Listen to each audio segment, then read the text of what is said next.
Isso aí a gente nunca colocou muito em pauta nas nossas reuniões da comissão. Outra coisa, gente, a Comissão de Educação já foi acusada várias vezes de dirigismo, de não contemplar a base. Por um lado, isso tem muita razão também, porque a comissão é o quê? Uma representação das escolas. E a gente não conseguiu muito chegar mesmo. Nós ainda continuamos formando analfabetos funcionais nas escolas. Nós continuamos não fazendo o aluno aprender a ler e escrever quando chega no 5º, 6º ano, e a EVAD. Os princípios que levaram, né, Maria Helena? Os princípios que levaram a Comissão de Educação do Fórum foram exatamente o quê? Índices alarmantes de evasão e repetência. A gente continua tendo a mesma problemática. Se vocês pegarem dados da escola de vocês, eu imagino que todos os diretores, assistentes técnicos pedagógicos, pessoas mais ligadas à questão, digamos, dos dados que chegam à escola, devem ter aí índices de diminuição de matrículas alarmantes. Se eu não me engano, cadê o Alessandro? O Lúcio Maigorner, até um tempo atrás, tinha menos de 300 estudantes. Padre Anchieta deve estar com uma quantidade bem menor do que já teve. Uma escola que tem capacidade para ter, não sei, 2.000, 1.000 alunos, deve ter mais de 2.000 alunos, deve ter o quê? 1.500, 1.400 hoje? 1.020 alunos, uma escola desse tamanho com a estrutura que tem. Então, gente, o meu encaminhamento, minha proposta, ela é muito específica e muito, entre aspas, simples. Por que nós não temos esses dados das escolas e levamos para as nossas formações e a partir dos dados de evasão, repetência por série e faixa etária, questões mais comuns de não aprendizagem, a gente traga isso como elemento de formação? Essa é a minha proposta. E a gente não vai deixar de lado a dimensão política, as duas coisas estão interrelacionadas. A gente não pode pegar e desvencilhar uma coisa da outra. Parece que é por aí, senão a gente vai continuar fazendo a gente vai ficar na retórica e não sai do lugar, sabe? Naquele lodo, naquela areia movediça. Está na hora de a gente começar a avançar. E avançar de que maneira? Avançar com uma nova estrutura, gente, de comissão. O Fórum do Maciço terminou. Sério, não existe mais. Qual foi a herança do Fórum do Maciço? Toda a base, as lideranças comunitárias, estão hoje nas ONGs coordenadas pelo Padre Wilson Groh. E eu aqui não estou condenando o Padre Wilson por causa disso, não. Ele criou lá o Instituto Padre Wilson Groh. Então a base toda se formou ali. Pessoas que faziam parte da Comissão de Trabalho e Renda, Comissão de Segurança, Comissão de Comunicação, Comissão de Meio Ambiente, pessoas que estavam ali, foram todas para as ONGs. Era trabalho voluntário, não havia continuidade. A única que ficou foi a nossa, porque a gente não tem como sair da escola, não é mesmo? Então a nossa comissão continua aqui. Então é a partir daqui, é uma refundação que eu acredito que nós temos que começar a pensar. E aí, Alessandro, não vamos deixar de lado os princípios filosóficos e pedagógicos, porque eles continuam valendo para nós. Afinal de contas, nosso público são as comunidades dos morros do Maciço, não é mesmo? Agora, talvez outros elementos que estão ali presentes, a gente tem que repensar. Será que vale para nós? Será que ainda tem sentido? É isso que tem que colocar no papel. E para finalizar, gente, agradecer assim, o trabalho da Abel. A professora Isabel não é um trabalho que ela realiza apenas hoje nas periferias também da cidade, mas um trabalho que ela comentou no campo. Agradecer também o trabalho da Luciana, a formação continuada da Kátia, que em princípio é o último ano dela como secretária da comissão, então nós temos que pensar também quem vai ser o próximo secretário ou secretária, ou fazer uma secretaria colegiada dessas escolas. Me parece que é isso. O futuro está nas nossas mãos. Que escola, que comissão a gente quer? Vai ser ainda a Comissão de Educação do Fórum do Maciço do Morro da Cruz? Ou vai ser comissão das escolas que atendem as comunidades do Maciço do Morro da Cruz? Para mim, Fórum do Maciço não existe mais.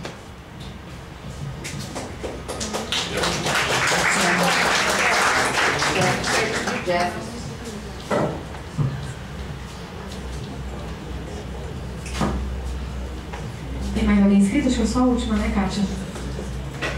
Bom, então só para retomar aqui, gente, algumas falas que já foram feitas, né? A Ruth propôs a discussão da municipalização, a questão da aprendizagem, a dificuldade de aprendizagem também foi colocada como sugestão. A Alice trouxe a questão das metodologias e práticas pedagógicas em sala de aula. Eu quero retomar também o nosso instrumento do ano passado, né? Um dos temas que apareceram com maior índice ali foi a questão das relações interpessoais, código de convivências, né? Quero colocar também, socializar aqui com vocês, que 2 colegas do Departamento de Metodologia do Ensino do SED entraram em contato comigo, colocando suas pesquisas e seus trabalhos à nossa disposição, que foi o professor Leandro Begrinazzo, se propondo a fazer uma formação sobre a temática da educação ambiental, e a professora Dulce Cruz também se colocou à disposição caso haja interesse em se discutir escola e mídias. Tá? Então isso só para colocar o panorama aí para a gente, né, de opções que nós temos para a nossa formação. Agora eu vou fazer as minhas considerações, o que eu penso e qual que é a minha proposta frente a isso tudo. Né? Queria dizer que eu concordo plenamente com a fala da Rose, né? Porque a proposta da Rose não é outra, senão a proposta dessa formação, Rose. Tudo que você falou é exatamente isso que nós vislumbramos e sistematizamos no documento, que é a proposta dessa formação. Né? Por isso, porque a gente tem a compreensão de que para se intervir sobre a realidade é preciso estudo, é preciso formação, é preciso reflexão e aprofundamento teórico. Né? E por isso, né, que os textos que a gente encaminha para as escolas, por isso essa necessidade de discussão coletiva, por isso o momento de debate em pequenos grupos, volta para os encontros gerais, porque com isso a gente vai construindo essas mediações. Né? Conhecimento é instrumento de compreensão e intervenção sobre a realidade. Né? E a gente não faz, esse conhecimento não pode ser um conhecimento, quer dizer, não é conhecimento se for baseado no senso comum. Né? Nós precisamos de aprofundamento, sim. Exatamente isso. Então, mais uma vez, né, por isso os palestrantes que a gente traz, por isso os textos, a criação desses espaços de discussão dentro das escolas. Então, eu queria fazer uma proposta, né, que o Alessandro já antecipou aqui, que eu tenho dito dentro da Comissão de Educação para os bolsistas aqui presentes há meses. Né, que do entendimento e da avaliação que a gente vem fazendo na coordenação desse projeto, é que o tema mais apropriado e que vai amarrar essas questões todas que foram postas aqui hoje é projeto político-pedagógico. Por quê? Né? Porque o projeto político-pedagógico ele vai amarrar os princípios da Comissão de Educação, vai fazer a gente necessariamente dialogar com esses princípios, até que ponto as escolas estão sintonizadas com esses princípios, vai retomar e registrar, né, os dados que o Jefferson levantou aqui das problemáticas vivenciadas comumente pelas escolas do maciço. Todo o projeto político-pedagógico tem que partir da realidade concreta de suas escolas, então necessariamente a gente vai ter que olhar para essas problemáticas que nos atingem, que são comuns, mas a gente acha que é comum, afinal por isso que a gente está reunido aqui. Né? Então retoma e registra esses dados, né? Problematiza esses dados, aponta metas para a superação desses dados, amarra as áreas de conhecimento, os componentes curriculares, né? O compromisso dos professores, como foi colocado ali pela professora, né? De alunos, pais e comunidade, estabelece interlocução, interatividade entre escola e comunidade. Tudo isso um bom PPP tem que dar conta, gente. Ou pelo menos tem que se propor a. Acho que é um ponto de partida, né? E eu aqui fiquei pensando sobre a nossa atividade de hoje à tarde, né? Que é justamente já um passo nessa direção, porque a gente vai estar fazendo um balanço, né, Bel, que foi o que nós pensamos juntas, um balanço das áreas. Olha o que nós compreendemos por educação física, qual é o seu conteúdo, né? O que a gente tem trabalhado, as dificuldades que a gente tem enfrentado e assim por diante com as demais disciplinas e componentes curriculares. Porque se eu não compreendo qual é a tarefa e a função da educação física no projeto político-pedagógico da minha escola, gente, eu não consigo pensar na finalidade da minha ação. Questão que é fundamental da atividade pedagógica, que é planejar, que é antecipar situações, né? Que é prever objetivos, né? Que é construir objetivos.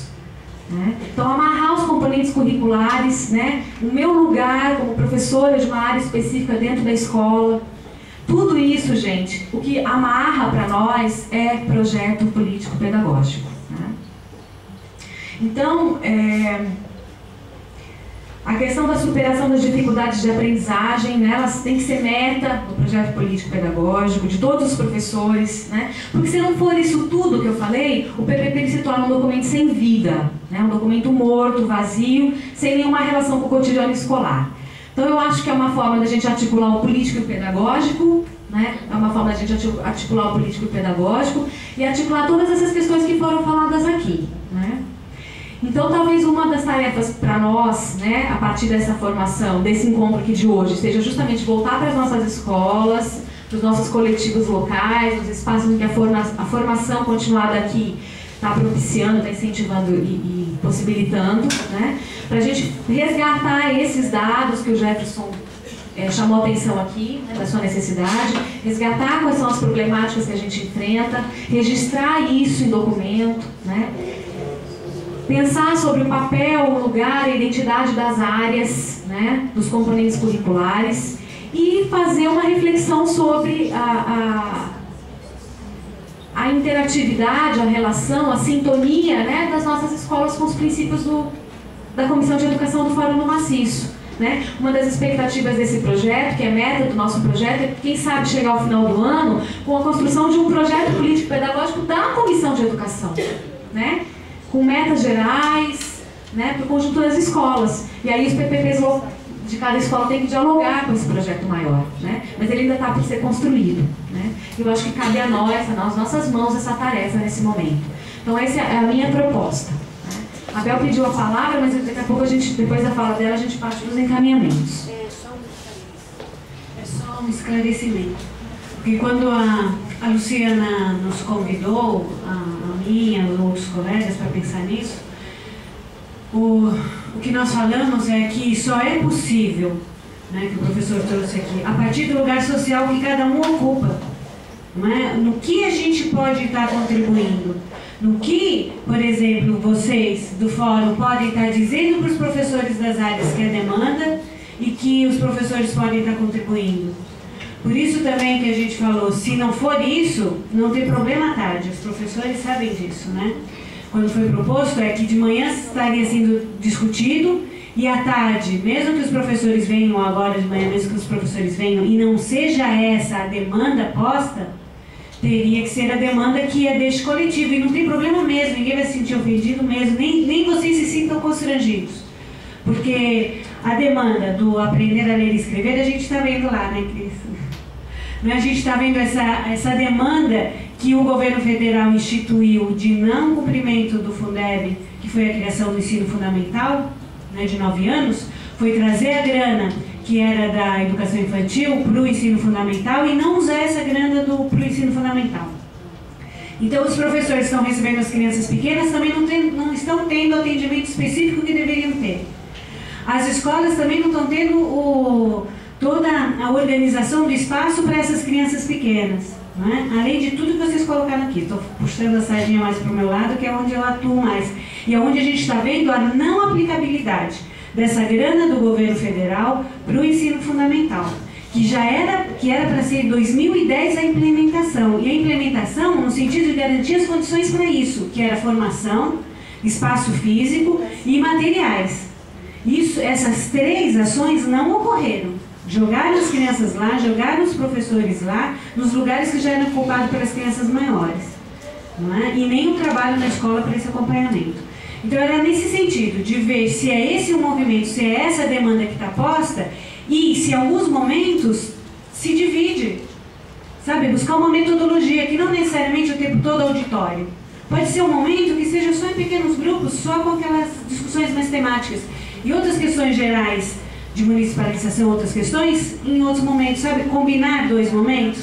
Momentos mais da demanda específica, do cotidiano pedagógico e das escolas, e uma demanda mais geral. Porque aí a gente se vê atendido nas nossas demandas específicas, que pega lá na escola, mas também a gente se vê nesse coletivo mais amplo, sabe, do que está sendo posto. E se é ou não a demanda do projeto político-pedagógico é uma definição, né? Então foi nesse sentido que eu queria esclarecer, porque ela falou assim, nós combinamos, né? Eu queria esclarecer porque foi nesse sentido, olha, pelo que eu estou sentindo, conversando, e aí, tomar liberdade, tá? Pelo que eu conversei com os professores na escola, pelo que eu vim acompanhando, essa formação do jeito que estava, não estava contentando os professores. Então eu falei, eu não vou lá para dar uma palestra que não é o momento, né? Pode ser em outro momento e a discussão ser em outro caminho. É que a gente está querendo encaminhar já para... Só para complementar, gente, queria dizer a vocês que essa modalidade de formação, ela permite, né, dentro da etapa de formação em trabalho, E por isso que eu estou defendendo o tema do PPP, que mais uma vez, né, porque eu acho que se a gente tem um PPP claro, as escolas podem fazer o convite a esses colegas que se dispuseram, né, a discutir especificamente algumas das temáticas, né, como educação em mídia, escola em mídia, educação ambiental. Tem a professora Cristiana Tramonte também, que colocou as pesquisas dela sobre cultura popular e religiosidade, né, também à nossa disposição. Ela tem uma relação direta com as comunidades do maciço, né? Então a etapa... Isso, a Adriana inclusive estará conosco hoje à tarde, né, que é da biologia, Adriana Mora. Então, assim, eu penso que se a gente tiver um bom PPP, as escolas podem vir a fazer esses convites mais pontuais dentro da etapa de formação em trabalho, né? Para discutir, aprofundar, né, essas questões mais específicas, né? Então, para vocês irem pensando aí, né, antes de passar a palavra para a Elisete, eu queria perguntar se a gente pode construir um consenso em torno dessa proposta aqui, né? Se há divergências, né? Porque acho que outros assuntos, né, como metodologias de ensino, relações interpessoais, ou mesmo a questão da municipalização, que requer um debate de política pública, né, de financiamento da educação, pode ser feito em outros momentos. Não sei como é que a gente poderia estar articulando isso dentro da própria formação. Uma das sugestões é essa, né? A gente aproveitar a etapa de formação e trabalho para fazer parcerias pontuais sobre determinadas temáticas mais específicas, mas que nós coletivamente aqui tenhamos no horizonte, né, que a gente está pensando aí projeto político-pedagógico. A Elisete...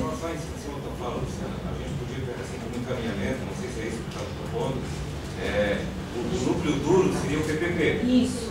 E os blocos temáticos, municipalização, a questão de metodologias de ensino, como se fossem elementos que desencadeiam a partir do PPP.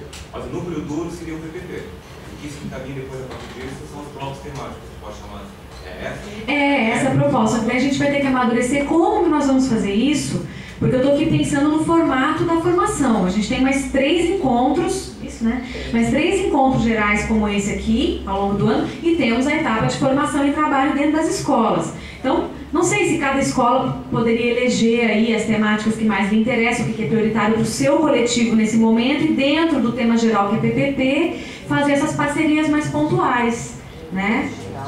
E no geral, nos encontros gerais, pelo menos no próximo, com a sugestão de trazermos o Luiz Carlos de Freitas, porque eu já tenho a resposta dele positiva para participar da nossa formação. O problema é fechar uma data, né? Muitas vezes com esses professores que têm uma agenda super comprometida, mas eu tenho o aceite do Luiz Carlos de Freitas para participar da nossa formação. Então, quem sabe trazemos o Luiz Carlos de Freitas. Gente, tem 2 pessoas inscritas. A Elisete, depois o... Não, era só combinação. De não ficar esse geral, esses dias que todos param, poderia também ser combinado. Sabe? Todos parando no mesmo dia, mas por temática. Por grupos de trabalho no mesmo espaço. Por exemplo, aqui as outras salas... Hoje à tarde vai ser assim. Então, aqui as outras salas estão vazias, não é? Não está tendo aula. Então poderia ser aqui um grupo discutindo, por exemplo, uma temática específica, em cada sala outras temáticas. Em outros momentos, mas usando esses 3 dias, sabe? Para esses encontros pontuais. Porque lá na escola não dá tempo, gente. Não sei. Na escola é complicado. Pode ser, Elisete, você. Depois o Alessandro. Eu vou reforçar aqui que o Alessandro e o Jefferson já apontaram. Eu percebo assim que, claro que a gente vai discutir a formação depois como um todo, mas eu acho que esse momento é crucial decidir o que é hoje a Comissão de Educação. Eu acho que esse grupo vai ter que pegar de novo a metodologia que ele lembra, dos princípios. Bom, nós vamos abraçar isso e de que forma nós vamos reconfigurar e vamos construir a Comissão de Educação. Se nós mudamos, nós não temos mais alimento nas escolas. Celso Ramos não está mais, Nilda não está mais na Comissão de Educação. Nós estamos aqui como professores que estamos participando, a nossa escola está fazendo uma outra atividade. Então, em que escolas, quem é a Comissão de Educação hoje, em que momentos que nós vamos ter nas escolas para fazer esse segundo bloco de estudo, isso é viável diante da conjuntura que nós temos depois da greve. Acho que não dá para a gente pensar que nós vamos ter tempo para se reunir com os professores. Está totalmente inviável isso nas escolas, nós vamos ter que fazer estudos aos domingos lá.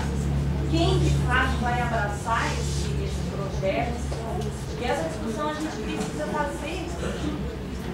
Eu acho importantíssimo partir do projeto político-pedagógico, mas primeiro nós temos que ter esse nosso documento. Bom, a Comissão de Educação, a partir desse momento, é quem? A escola Otto Miller não está mais. Quem nós vamos contar hoje? Quem são as escolas que estão na Comissão de Educação? Nova... A Alessandro, depois a Thaís. Alessandro primeiro, tem só um minutinho. Tá bom, quem tem? Alessandro primeiro, depois. Não, eu acho o seguinte, a gente poderia terminar o ano, primeiro fechando essa questão do texto, a chamada do texto, não sei se em forma de plenário, qual a dinâmica, o Jefferson, a questão da discussão, eu não sei exatamente qual a dinâmica. Mas a questão do PPP, eu vejo que não é só... o que é PPP, todo mundo sabe o que é. Quais são os pontos, todo mundo sabe o que é. A minha preocupação é como vai se processar essa discussão em torno do PPP.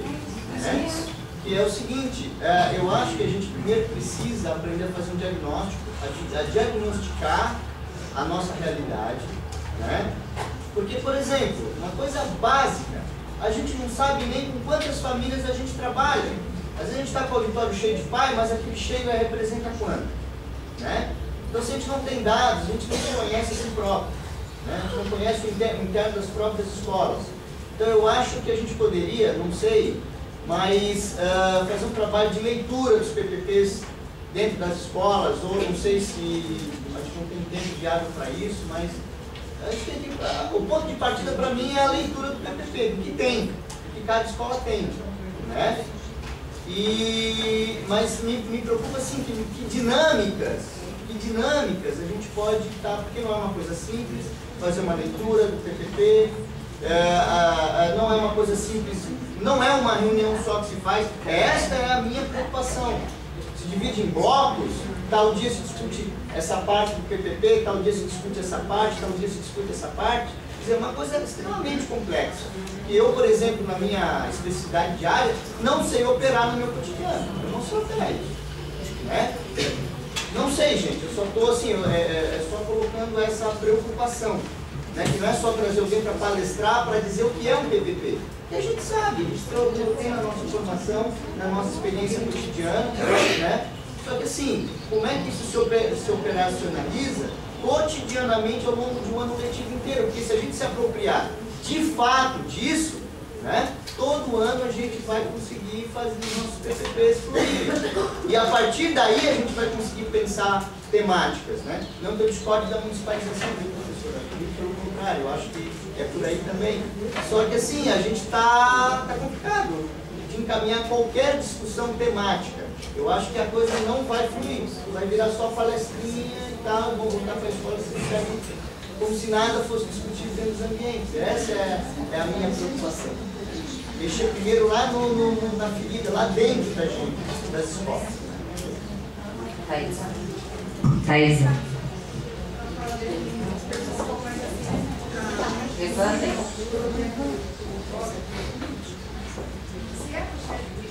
Thaisa, tem que falar bem alto porque tá gravando aqui e vai ser transcrito. Daí, se você não falar alto, não vai gravar nada. Mas se é projeto pedagógico, os princípios vão ter, então não há necessidade de falar de princípio massivo. Eu acho que se é um projeto comum, e aí se for um projeto, eu acho que os próximos encontros, e aí não tem como levar os temas, é avaliação do projeto da escola, um espaço inicial para avaliação do projeto pedagógico de cada escola, discutir o que é comum, princípios comuns, o que nós podemos tirar comum dentro do projeto. Então, em alguns momentos encontro grupo mudando, grupo no início, e eu não tenho a certeza que todo mundo sabe tranquilamente o que é o projeto pedagógico. Eu acho que uma falha inicial de projeto pedagógico, qual o objetivo, eu acho que realmente é interessante, porque quando a gente senta para discutir fazer projeto pedagógico, mesmo aqui, uma vez que a gente sentou, a loucura, o pessoal chegou e disse assim, não tem que avaliar, nós já fizemos a avaliação há 2 anos atrás, se bem sabendo que o projeto político pedagógico ele tem que estar em constante avaliação. Então, assim, eu acho que é permeável sim, mas é trabalhoso, não é uma coisa tão... Se a gente quiser ter um projeto político pedagógico com princípios comuns, E discutir dentro disso não é tão simples e tão rápido assim. Acho que começa por uma avaliação por escola, no próximo ponto, trazer sim alguém que a princípio faça uma fala e organizar nesse sentido. E aí os outros temas vão se inserir dentro do projeto pedagógico. Eu acho que é muito amplo o projeto, não é? Então tem essa Com certeza, a proposta é essa, eu acho, né? Gente, são 11h30, tem 2 pessoas inscritas ainda, a Valéria e a Rose, tá? Mas assim, eu também tinha me inscrito e não vou me alongar, mas eu acho que assim, ó, se a gente realmente trabalhar o projeto político-pedagógico, isso vai estar contemplado, porque a gente vai ter que fazer essa pesquisa que o Alessandro fala, né? Levantar esses dados. E eu acho que nessa caminhada, eu acho que as escolas também vão poder realmente se definir ou da comissão de educação ou não da comissão de educação, porque eu acho que não. Nós fizemos 2 plenárias discutindo essa questão de como a comissão de educação, como está hoje formada, né? E eu acho que daí nessa caminhada, até a gente ter um tempo, o Hilda Teodoro